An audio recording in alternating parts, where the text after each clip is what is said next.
자, 고린도 후서 3장 12절부터 함께 교독하겠습니다. 시작. 우리가 이 같은 소망이 있으므로 담대히 말하노니 우리는 모세가 이스라엘 자손들에게 장차 없어질 것에 결국을 주목하지 못하게 하려고 수건을 얼굴에 쓴 것 같이 아니하노라. 그러나 그들의 마음이 완고하여 오늘까지도 구약을 읽을 때에 그 수건이 벗겨지지 아니하고 있으니 그 수건은 그리스도 안에서 없어질 것이라. 오늘까지 모세의 글을 읽을 때에 수건이 그 마음을 덮었도다. 그러나 언제든지 주께로 돌아가면 그 수건이 벗겨지리라. 주는 영이시니 주의 영이 계신 곳에는 자유가 있느니라.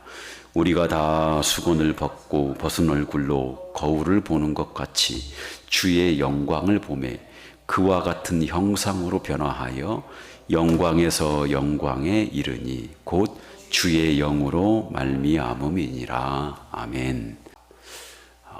복음은 귀하고 영광스럽고 찬란한 거죠. 그래서 복음은 우리에게 새 언약의 직분을 우리에게 줘요. 새 언약의 직분이에요. 복음은 새롭게 하나님과 맺어진 언약으로 말미암아 우리에게 귀한 직분을 허락하는 거죠. 그래서 여기 이 새 언약의 직분은 말로 다 형언할 수 없이 귀하고 복되고 찬란하고 영광스러운 거예요. 그래서 여러분, 새 언약의 직분을 받은 사람은 이 땅에 살아가면서도 영생을 누리고 살아가요. 그리고 이 땅에 살아가면서도 수시로 하나님의 영광을 맛볼 수 있어요. 이게 새 언약 직분을 받은 사람들의 큰 특권이에요. 그러니까 언제든지 하나님 앞에 나아오면 하나님의 영광을 맛볼 수 있고 또 예수 그리스도로 말미암은 끊임없는 영원한 생명을 공급받을 수 있어요. 이게 새 언약 직분을 받은 사람의 특권이에요. 그것만이 아니죠. 이 땅에서도 영생을 맛보고 그렇게 살아갈 수 있을 뿐만 아니라 나중에 예수님 오시게 되면 새하늘과 새 땅 저 천국에서는 더 말로 형언할 수 없이 아름답고 찬란한 영원한 생명을 누리며 영광을 맛보며 살아갈 수 있어요. 이게 새 언약 직분을 받은 사람들의 특권이에요. 근데 오늘 이제 사도 바울이 하는 얘기는 이렇게 놀랍고 귀하고 아름다운 이 새 언약의 직분, 이 복음을 과연 어떤 방식으로 우리가 받아들이게 되었는가? 너무 신기한 거죠. 이게 어떻게 이렇게 놀랍고 고귀한 것을 어떻게 우리가 받아들이게 되었는가? 지금 그 얘기예요. 또 반대로 복음을 받아들이지 않는 그런 불신자들은 어떻게 살아가요? 이 세상에 살면서도 이미 뭘 받은 사람들이? 심판받은 사람들이죠. 시편 우리 73편 주일 설교를 통해서 아삽이 고백하잖아요. 성소에 탁 왔더니 하나님의 임재와 함께 확 깨달았는데 내가 가난하고 헐벗고 굶주리고 어렵다고 하더라도 성전에서 딱 깨달아 보니까 불신자들은 잘 살아도 그리고 눈이 막 솟을 정도로 소득이 마음에 소원에 지날 정도로 그렇게 넘쳐나도 그들은 이미 뭘 받은 거예요? 심판받은 거예요. 그래서 그들이 이 세상에 살아갈 때에 죄악 속에 살아가고 세상 풍조 속에서 살아가요. 간음과 시기와 분냄과 악독과 살인과 여러 가지 죄악 속에서 살아갈 뿐만 아니라 이미 살면서도 심판을 받고 그리고 나중에 예수님 재림하시게 되면 영벌 지옥에 들어가게 되는 거니까 복음을 안 받아들이는 사람의 운명은 그와 같이 비참한 거죠. 근데 반대로 우리는 도대체 어떻게 이 귀한 복음을 받아들이게 되었는가? 그리고 저 불신자들은 오늘 우리 전도 나갔다 왔잖아요. 전도 갔다 왔잖아요. 하여간 안 믿으려고 하는 사람은 어떻게 하든지 뭐 하려고 해? 안 믿으려고 해요. 근데 복음을 안 받아들이는 사람은 이렇게 좋은 복음, 이렇게 아름다운 복음, 이렇게 멋진 천국 얘기해도 안 받아들여요. 안 받아들여요. 왜 안 받아들일까? 우리는 이렇게 찬란한 복음을 받아들이고 왜 그들은 이 복음을 받아들이지 않을까 하는 얘기를 오늘 고린도후서 3장 12절부터 18절까지 우리가 읽은 이 내용 안에 들어가 있는 거예요.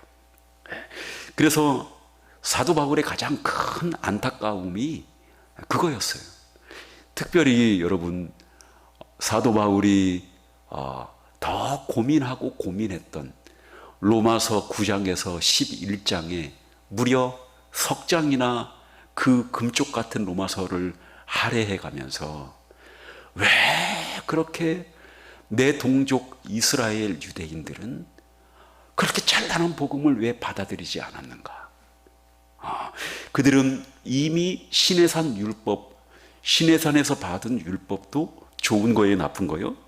좋은 건데 왜 그것도 좋은 영광의 율법을 받았음에도 불구하고 율법의 참된 의미를 깨닫지 못하고 왜 그들은 복음을 받아들이지 못하게 되었는가? 그게 바울의 고민이고 오늘 여기에 사도 바울의 그 고민과 그 이유를 오늘 여기 이 본문에 담고 있는 거예요. 우리 13절 한번 읽어보겠습니다. 고린도후서 3장 13절입니다. 시작. 우리는 모세가 이스라엘 자손들에게 장차 없어질 것의 결국을 주목하지 못하게 하려고 수건을 그 얼굴에 쓴 것 같이 아니하노라. 여기 뭘 얼굴에 썼대 누가? 모세가 수건을 얼굴에 썼대요. 무려 여러분 18절까지 수건이라고 하는 말이 6번이나 나와요. 꽤 많이 나와요. 그러니까 여기 지금 나오는 12절부터 18절까지의 주제는 수건이에요. 여기 수건 그런 이 얘기를 하는데 오늘 사도 바울이 이 수건 얘기를 갑자기 꺼내는 것이 아니라 이미 이 유대인들 이스라엘 백성들은 수건 얘기를 다 알고 있어요. 구약 시대에 있었던 수건 얘기를 다 알고 있고 그리고 이것 때문에 이 출애굽기 34장의 사건 때문에 이스라엘 백성들이 목에 힘이 들어가고 그리고 선민 의식으로 살아가고 이방인들을 그렇게 괄시하고 무시했던 그런 사건이 출애굽기 34장에서 모세가 시내산에서 뭘 받아가지고 내려옵니까? 돌판 2개를 딱 받아서 내려오는 이 사건을 지금 사도 바울이 끄집어내고 있는데 다 알고 있는 그런 얘기예요. 우리 한번 출애굽기 여기 접어놓고 출애굽기 34장 한번 가봅시다. 출애굽기 34장 29절에서 32절 시작. 모세가 그 증거의 2판을 모세의 손에 들고 시내산에서 내려오니 그 산에서 내려올 때에 모세는 자기가 여호와와 말하였으므로 말미암아 얼굴 피부에 광채가 나나 깨닫지 못하였더라. 아론과 온 이스라엘 자손이 모세를 볼 때에 모세의 얼굴 피부에 광채가 남을 보고 그에게 가까이 하기를 두려워하더니 모세가 그들을 부르매 아론과 회중의 모든 어른이 모세에게 오고 모세가 그들과 말하니 그 후에야 온 이스라엘 자손이 가까이 오는지라. 모세가 여호와께서 시내산에서 자기에게 이르신 말씀을 다 그들에게 명령하고 33절 모세가 그들에게 말하기를 마치고 수건으로 자기 얼굴을 가렸더라. 여기 지금 무슨 얘기냐면 시내산에서 지금 모세가 여기 율법을 받아서 율법 돌판을 받아서 모세가 시내산에서 딱 내려오는데 얼굴에 광채가 확 났어요. 모세 얼굴에 광채를 딱 보고 사람들이 가까이 하기를 두려워할 정도로 두려워했어요. 이 얘기는 뭐냐? 옛 언약의 영광스러움을 이제 보여주는 거죠. 우리 34절 35절 계속 읽겠습니다. 시작. 그러나 모세가 여호와 앞에 들어가서 함께 말할 때에 나오기까지 수건을 벗고 있다가 나와서는 그 명령하신 일을 이스라엘 자손에게 전하며 이스라엘 자손이 모세의 얼굴에 광채를 보므로 모세가 여호와께 말하러 들어가기까지 다시 수건으로 자기 얼굴을 가렸더라. 무슨 얘기냐? 모세가 여기 내려올 때는 이게 두 가지 얘기예요. 모세가 내려올 때는 얼굴에 광채가 나니까 얼굴에 뭘로 가려요? 얼굴을 수건으로 가렸고. 첫 번째. 두 번째는 다시 하나님 앞에 나가니까 수건을 어떻게 한 거예요? 벗은 거예요. 지금 그 얘기예요. 내려올 때는 옛 언약의 직분이 너무 좋고 영광스러우니까 얼마나 좋았던 나머지 모세 얼굴에 확 광채가 났단 말이에요. 근데 사람들이 그걸 보고 두려워하니까 모세가 얼굴에 딱 나중에 이제 고린도 후서에 그 이유가 나오는데 모세 얼굴에 수건을 다 씌우고 있다가 다시 하나님을 만나러 갈 때는 하나님의 말씀을 들으러 갈 때는 수건을 다시 뭐 한 거예요? 벗은 거예요. 지금 이 얘기를 이 사건을 가지고 사도 바울이 끄집어 와서 이 수건의 은유를 가지고 신자와 불신자의 대조와 왜 그들이 복음을 받아들이고 안 받아들이는지에 대해서 설명하고 있는 거죠. 자, 다시 우리 고린도 후서 3장 갑시다. 이제 12절부터 한번 보겠습니다. 시작. 우리가 이 같은 소망이 있으므로 담대히 말하노니. 우리가 이 같은 소망이 있으므로 우리는 담대히 말하노니. 무슨 소망이에요? 무슨 소망? 앞에 나와는 율법과 복음을 대조한 세 가지 비교를 통한 소망이에요.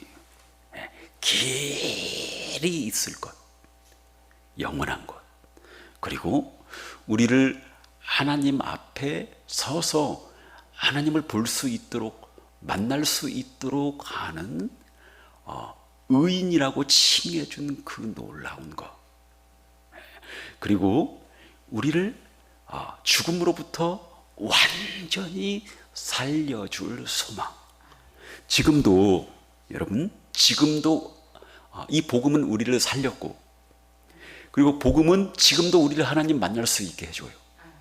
그리고 복음은 지금도 여전히 유효해요. 근데 소망이 있단 말이에요. 또 무슨 소망? 무슨 소망이에요? 어디 갈 소망? 천국에 갈 소망. 이 천국에 가서는 더 복음은 우리를 완전히 완벽하게 살리는 그런 복음이고, 또 뭡니까? 새 언약 복음은 우리를 완벽하게 하나님 앞에 의인이라고 하나님이 인정해 주어서 지금보다도 더 훨씬 더 아름답게 하나님을 볼 수 있도록 해줄 거고, 지금도 좋은데 완전히 아름답고 좋은 그런 날이 오게 될 거라는 거죠. 그리고 지금도 좋은데 영원한 새 언약의 직분이 있을 것이니까 우리는 정말 너무 이것이 좋고 영광스럽고 확실해서 이와 같은 복음의 사실을 처음부터 받아들이는 순간부터 지금까지 뭐하고 다녔다는 거예요? 담대히 뭐하고 다녔대요? 전파하고 다녔다는 거예요. 이게 사도 바울 얘기예요. 이렇게 담대히 전파했고 우리는 그런 사람들처럼 행하지 안 했다는 거죠. 어떤 사람인지 13절 보겠습니다. 시작.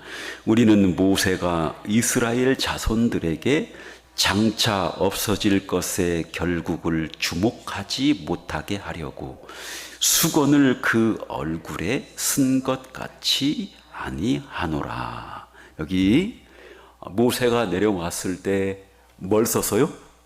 수건을 썼는데 지금 이스라엘 백성들, 특별히 유대인들이 얼굴에다가 지금 뭘 썼다는 거예요?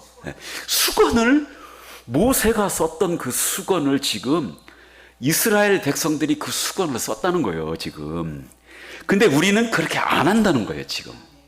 우리는 너무 영광스러운 거니까 확 수건을 열고, 그리고 우리 그 영광스러운 새 언약의 직분 복음을 담대히 우리는 전했다는 거죠.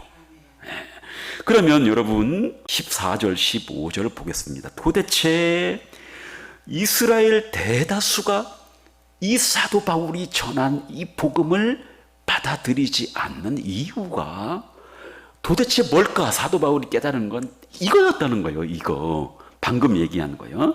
14절 15절 시작. 그러나 그들의 마음이 완고하여 오늘까지도 구약을 읽을 때에 그 수건이 벗겨지지 아니하고 있으니 그 수건은 그리스도 안에서 없어질 것이라.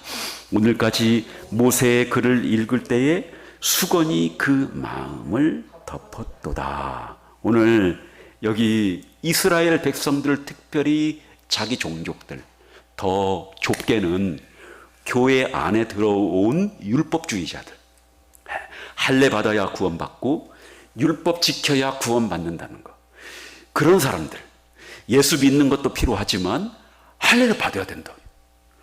눈에 보이니까 좋잖아요. 혹 넘어가는 거예요, 사람들이. 율법을 딱 지키니까 눈에 보이잖아요. 눈에 보이는, 딱 보이니까 실행하기가 좋은 거죠. 그러니까 우리처럼 해야 구원받는다. 믿는 것도 필요해. 근데 우리처럼 해야 복음을, 우리처럼 해야 구원을 받는다는 그런 아주 이상한 허무맹랑한, 전혀 복음의 의미를 깨닫지 못하는 교회 안에 들어온 거짓 사도들. 왜 이런 사람들이 복음을 받아들이지 않았던 이유가 모세가 썼던 그 수건, 그 수건이 전부 어디에게 덮였다는 거예요. 전부 자기의 얼굴에, 마치 자기의 마음에 그 수건이 덮여 있기 때문에 그 복음을 받아들이지 않았다는 거죠. 이 얘기가 무슨 의미냐? 율법을 받았어요.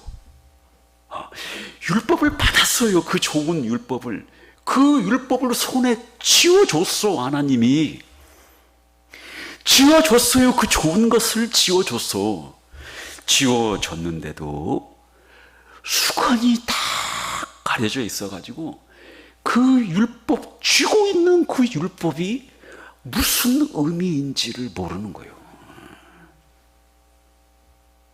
그래서 여러분 여기 사도 바울이 깨달은 게 수건이 그들의 마음을 가리고 있기 때문에 그들이 이렇게 이 찬란하고 영광스러운 복음을 받아들이지 않는 거다. 13절 보겠습니다. 다시 시작. 우리는 모세가 이스라엘 자손들에게 장차 없어질 것에 결국을 주목하지 못하게 하려고 수건을 그 얼굴에 쓴 것 같이 아니하노라. 무슨 얘기냐? 모세가 수건을 쓴 목적은 왜 썼냐면 장차 이것이 사라질 영광이기 때문에 수건을 썼다는 거예요. 근데 모세는 이것을 사라질 영광을 감추기 위해서 썼는데, 여러분 제 얼굴 보여요, 안 보여요? 이 잘생긴 얼굴을 지금 안 보인다는 거예요. 없어질 영광 때문에 수건을 썼는데, 이 수건 때문에 여러분들이 내 뭘 못 보는 거예요? 얼굴이라고 하면 안 되지. 영광이지. 지금 그 얘기하는 거예요. 이 수건 때문에 모세는 없어질 영광 때문에 딱 썼는데, 정작 이 율법을 받은 당사자인 이스라엘 백성들, 유대인들은 율법을 손에 쥐고 있음에도 불구하고 진짜 봐야 될 뭘 못 본 거예요. 목사님 잘생긴 얼굴이 아니라 찬란한 복음의 영광을 보지 못한 거예요. 그러면 여러분, 마음에 수건이 덮였다는 것은 마음이 뭐 했기 때문에? 부패했기 때문에, 마음이 완악했기 때문에 그런 거예요. 그래서 율법이 가리키는 좋은 세 가지 용도가 있다고 그랬죠. 죄를 짓지 않게 하기 위한 정치적인 용도, 또 뭐요? 하나님 백성으로 살아가기 위해서 충분히 윤리적 도덕적으로 살아갈 수 있는 그런 규범적인 그런 용도. 가장 중요한 율법의 용도는 뭐예요? 이 율법을 갖고 살다 보면 뭘 깨닫게 돼 있는 거예요? 나 자신의 한계를 깨닫게 돼 있는 거예요.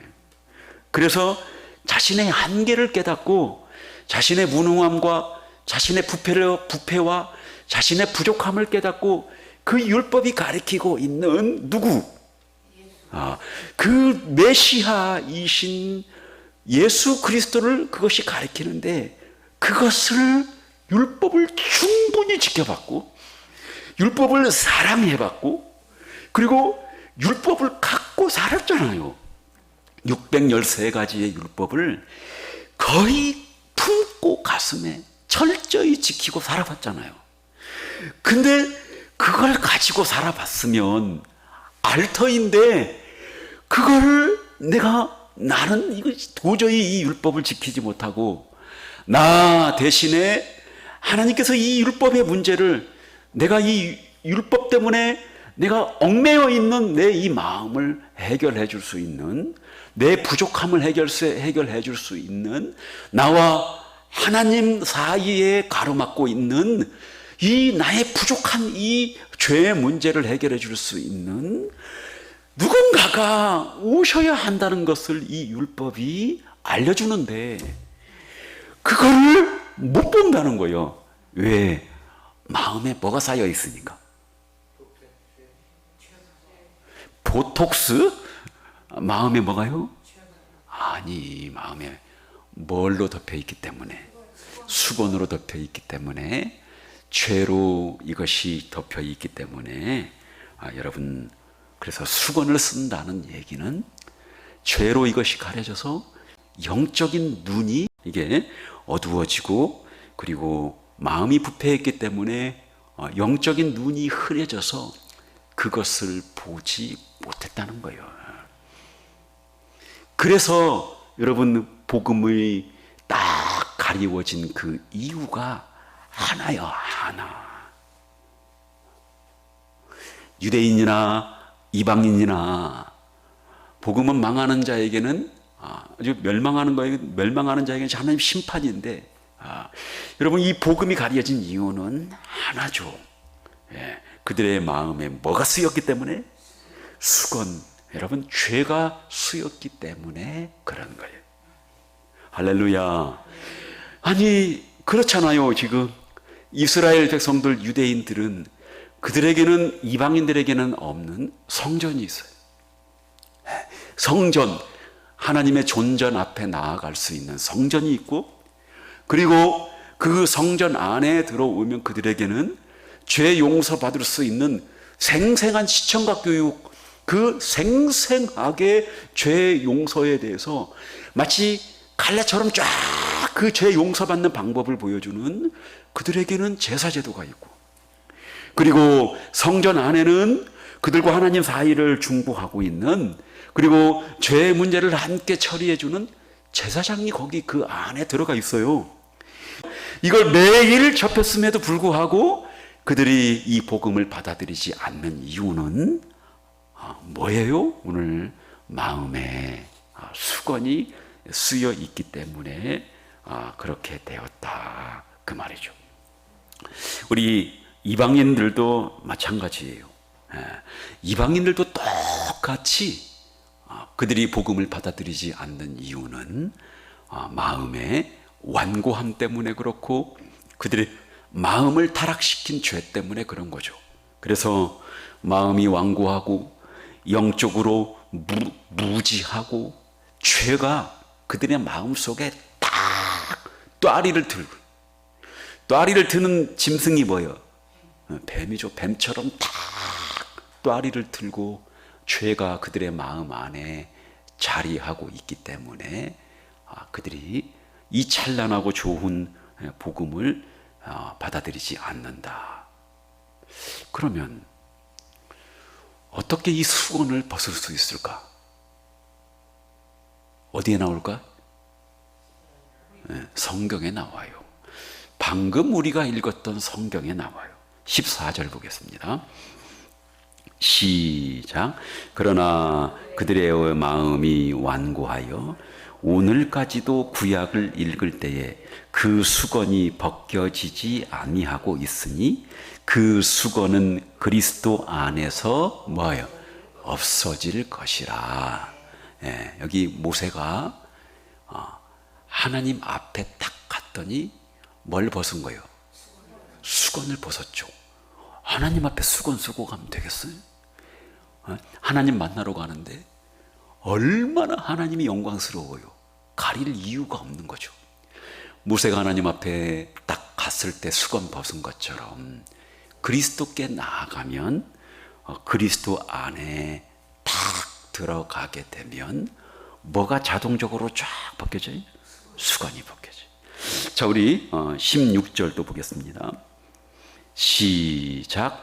그러나 언제든지 주께로 돌아가면 그 수건이 뭐하리라?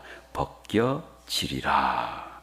여기 예수님께 돌아가게 되면 그들의 수건이 벗겨지리라.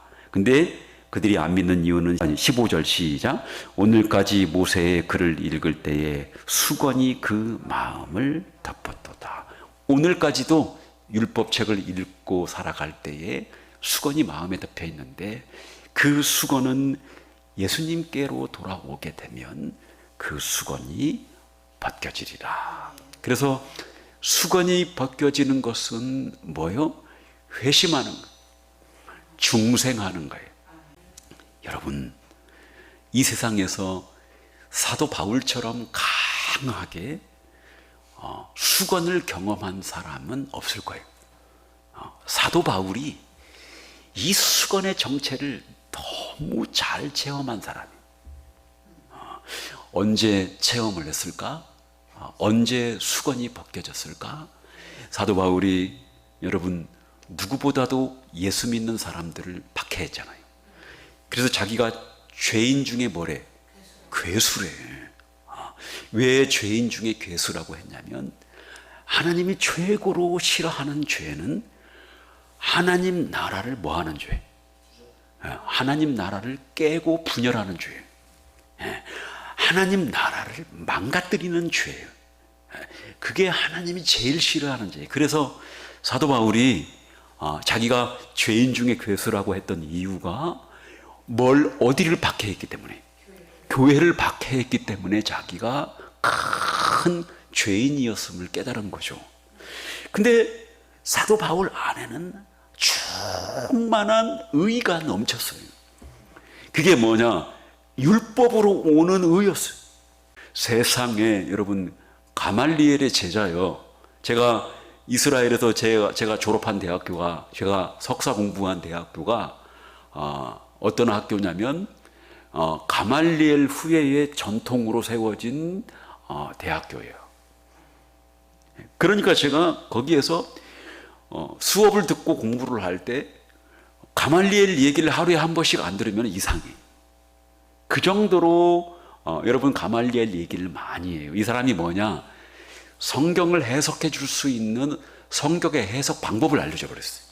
힐렐의 제자인데, 힐렐도 유명하고 그 다음에 가말리엘도 유명한 그런 이유가 왜 유명하냐면, 성경의 율법이 어렵잖아요.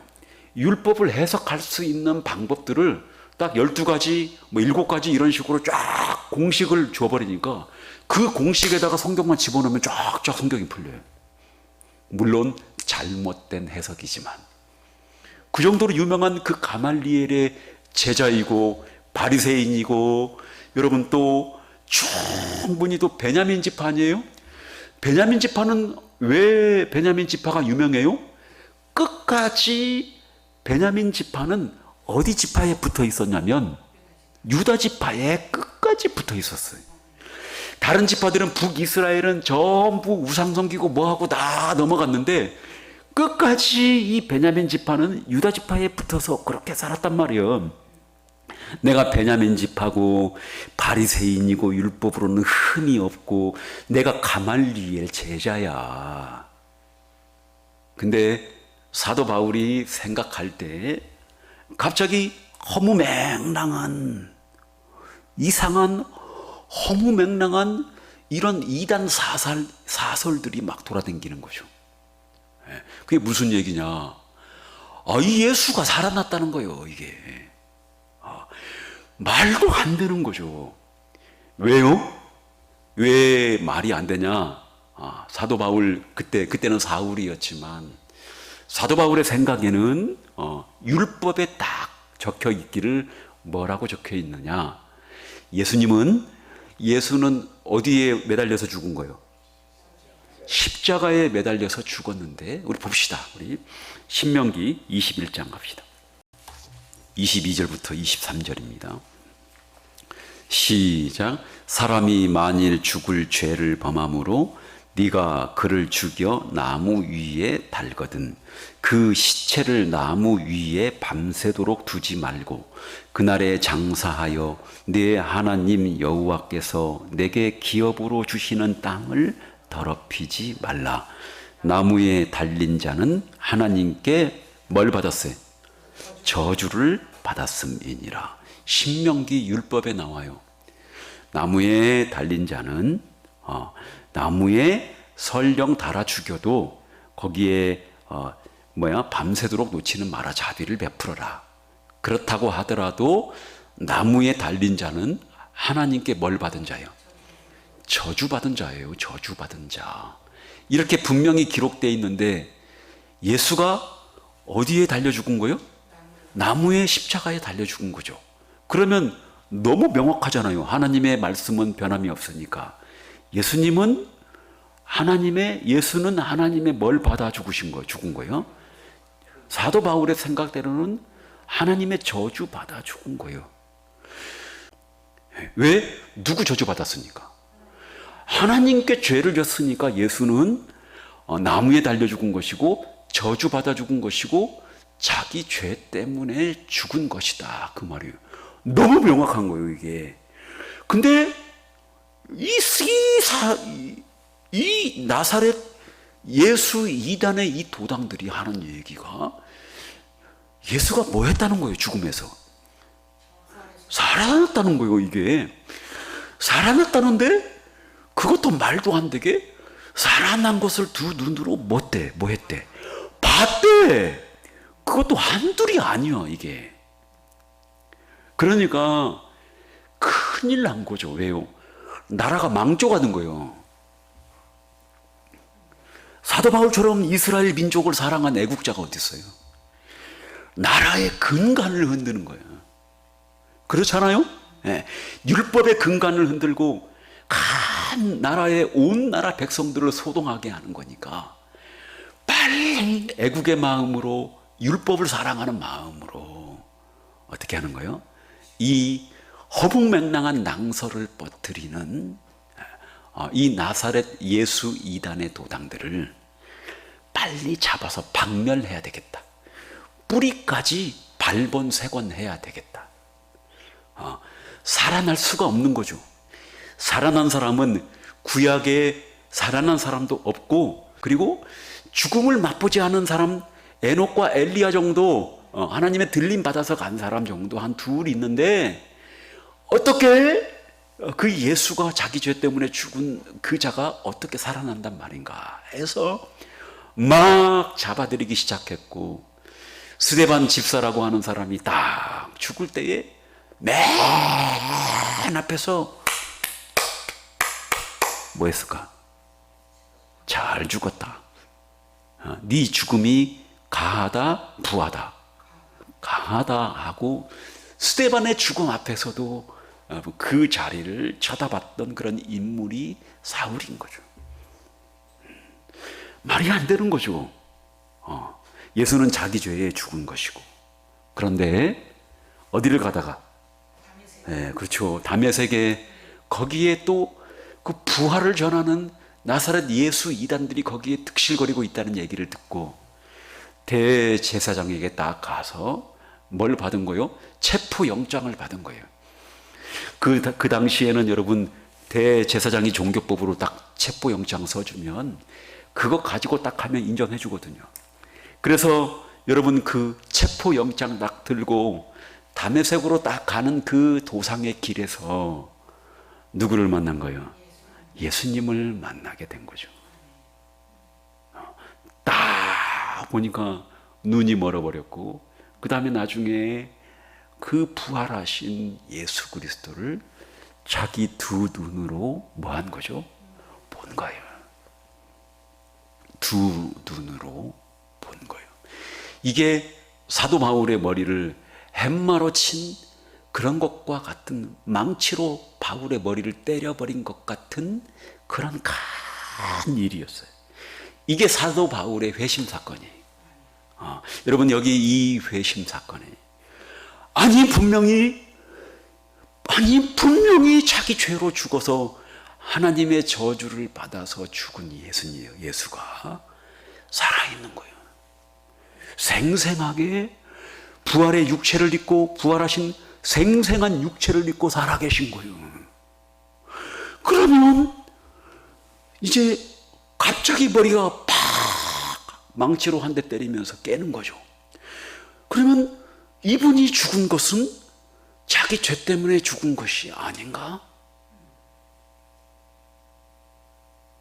아니, 예수님이 죽은 이 이야기는 분명히 나무에 달려서 죽은 건데, 자기 죄 때문에 죽은 것이, 하나님의 저주받아 죽은 건데, 자기 죄 때문에 이 예수님은 죽은 것이 아니란 말인가? 그러면 이분이 죽은, 나무에 달려 죽은 이 죽음은 자기 죄가 아니라, 이렇게 살아난 것을 보니까 자기 죄가 아니라 누군가 다른 모든 사람들의 죄를 위해서 대신 죽은 대속의 죽음이란 말인가? 아니, 이 대목에서 왜 아멘이 안 나와요?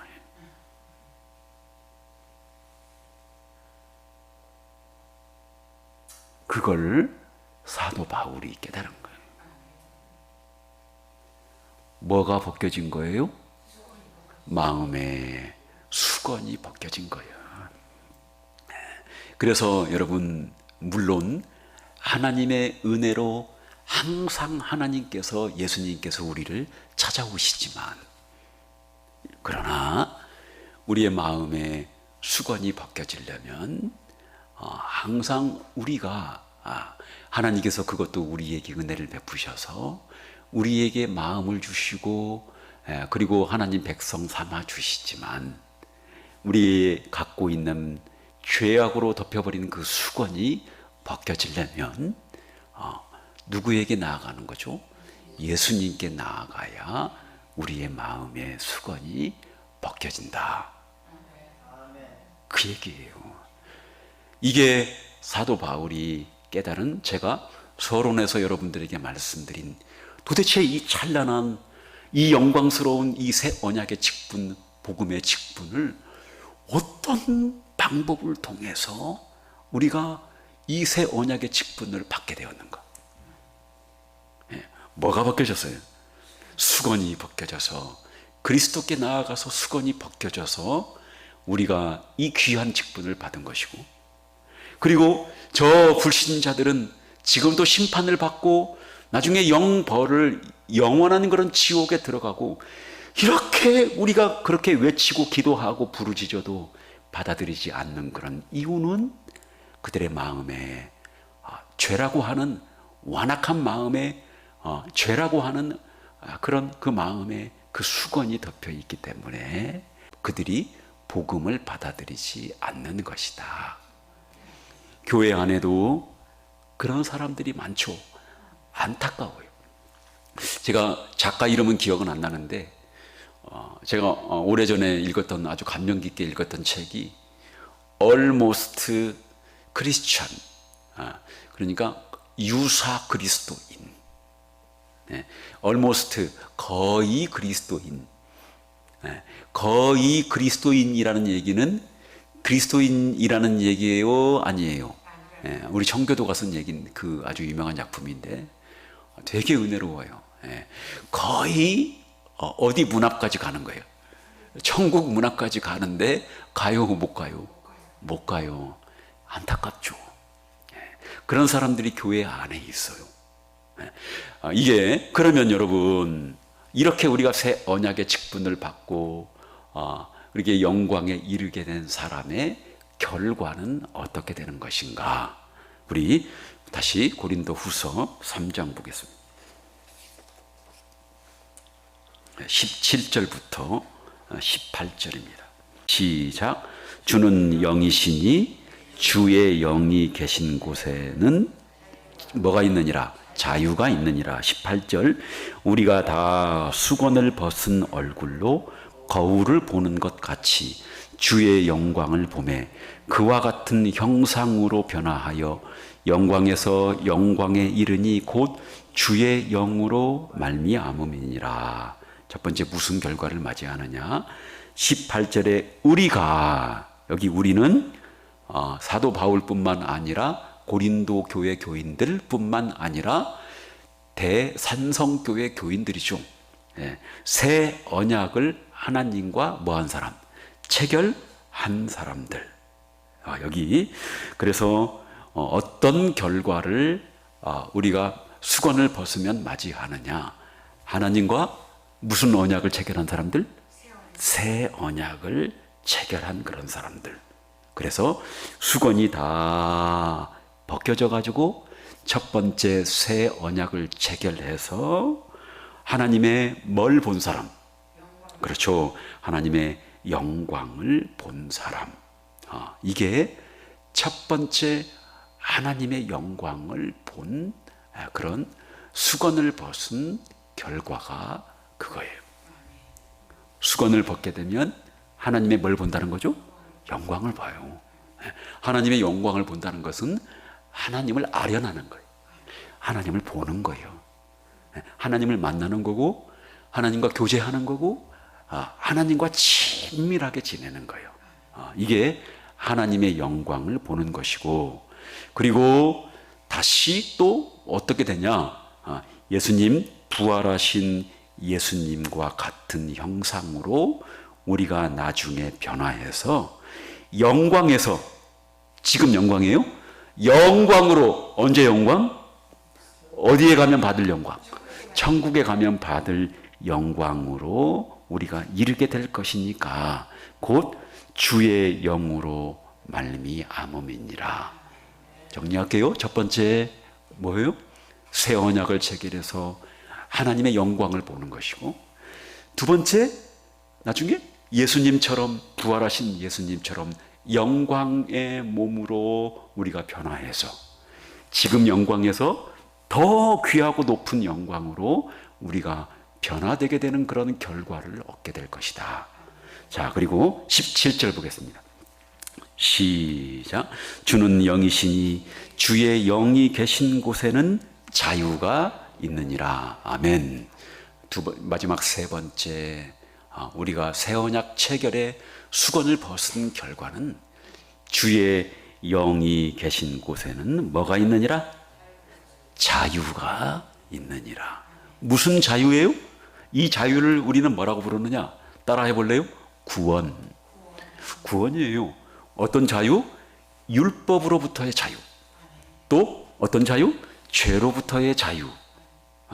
그리고 또 여러분 이것을 적극적으로 얘기하면 그렇게 율법과 죄로부터 자유함을 얻어서 우리가 천국에 이르게 되는 것이니까, 마치 이스라엘 백성들이 애굽에서 그 바로의 노예로 있다가 구속함을 받고 홍해를 건너서 하나님으로부터 자유함을 얻은 것처럼, 우리도 여러분 새 언약을 체결하고 우리 마음의 수건이 벗겨진 사람은 그런 것들로부터 우리가 자유함을 얻고, 그리고 마지막 궁극적으로 우리가 최종적인 구원에 이르게 된다는 이런 놀라운 축복을 우리가 받게 되었다. 이게 바로 새 언약을 체결한 사람의 결과예요.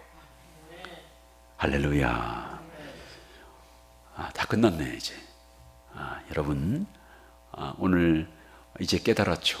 교회 안에 왜 저들이 그렇게 들어왔는지, 그리고 저 바깥의 이방인들은 왜 그렇게 예수님을 모르고 살아가는지, 그리고 나의 동족, 사도 바울의 동족, 사랑하는 그 이스라엘 유대인들은 왜 그렇게 완악한 마음으로 예수 그리스도를 받아들이지 않는지, 그건 마음의 수건이 가려져 있기 때문이고, 우리는 수건이 벗겨져서 이제 자유함 속에서 살아갈 수 있고, 그래서 여러분 양심의 가책, 이런 것들, 또 죄로 인한 그런 자책감들, 이런 것들 다 훌훌 벗어버리고 부족해도 부족하면 부족한 대로 하나님 앞에 나오는 거예요. 하나님은 어떤 사람을 제일 좋아하냐면, 새 언약 체결한 사람 중에 어떤 사람을 제일 좋아하냐면 정직한 사람, 그런 사람을 제일 좋아하셔. 어떻게 정직한 거? 왜 자기가 죄인인데 왜 구서국 방으로 들어가? 왜 세상으로 도망가? 죄이면 죄 짓는 대로 하나님 앞에 나오는 사람. 그리고 부족해도 늘 하나님 앞에 나와서 하나님께 아뢰고, 그리고 자기의 형편을 하나님 앞에 고백하는 사람. 하나님, 나는 원래 참 잘하려고 했는데 나는 이렇게 부족한 그런 사람입니다.